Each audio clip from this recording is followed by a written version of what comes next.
In this video, I'm going to show you how to attach the drawers to cabinets. So all of our runners are soft closers standard and take up to 30 kilos.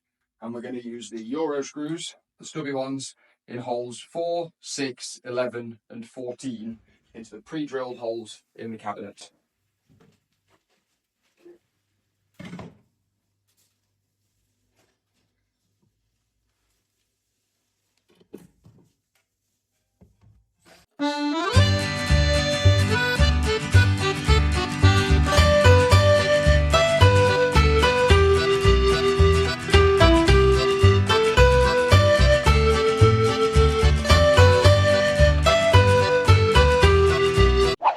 So to attach, lay it on top of the runners, keep it flat and push until it clicks.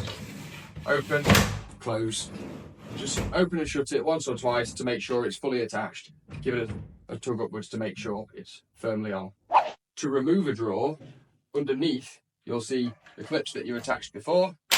I'm going to just pinch them outwards on the drawer, pull it all the way out and keep pulling, and then I can just lift.